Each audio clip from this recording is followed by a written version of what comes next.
देश में सबसे ज्यादा ट्रैफिक चालान कहां होते हैं तो इसमें राजस्थान का नंबर पहले नंबर पर आता है, क्योंकि राजस्थान ने एक साल में ही 27 लाख से ज्यादा चालान किए और लोगों की जेब से 1400 करोड़ के करीब निकाल लिए। और उसमें भी सबसे मजेदार बात यह है कि यहां सड़क दुर्घटनाओं में कोई कमी नहीं आई। राजस्थान में एक साल में ही इतनी सड़क दुर्घटनाएं हुई और सिर्फ सड़क दुर्घटनाओं में 10,000 से ज्यादा मौतें पूरे राजस्थान में हुई। और जयपुर की बात करें तो जयपुर में यह आंकड़ा 1,000 मौतों के आसपास का रहा।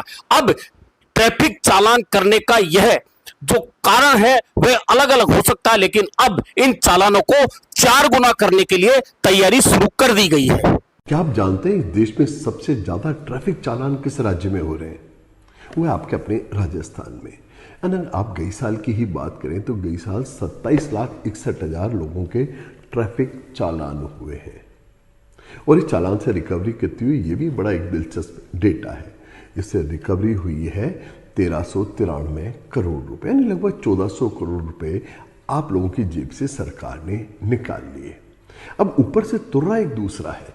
तुर्रा ये है कि अगर आप गई साल की बात करें तो गई साल जो सबसे ज़्यादा एक्सीडेंटल डेथ हुई हैं वो भी आप ही के यहाँ राजस्थान में हुई है, यानी 10,320। अकेले जयपुर शहर के अंदर 1,000 से ज़्यादा लोगों ने अपनी जान गंवा दी। तो ऐसे में ये जो रिकवरी आपसे की जा रही है, आपकी जेब पे डाका डाला जा रहा है, क्या इसका रिलेशन किसी रोड सेफ्टी से है या केवल सरकार वसूली गैंग बन गई है?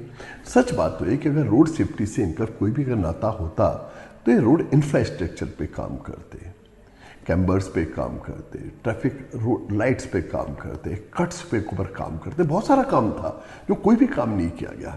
केवल बात एक है कि इन्हें लगता है जब भी कोई चीज़ हो तो आपदा में अवसर देखते हैं, तत्काल इनका ध्यान आपकी जेब के पैसों पे जाता है। और राजस्थान सरकार ने लूट का एक और तरीका निकाल लिया। अब इस साल तो मैंने सुना है कि जो टारगेट है वो 27 लाख का नहीं है। इस साल तो टारगेट जो बताया जा रहा है वो ये बताया जा रहा है कि इस साल टारगेट 1 करोड़ चालान का है। यानी 1 करोड़ चालान के मायने कि आपकी हर कार का लगभग साल में 5 से 6 बार चालान होगा।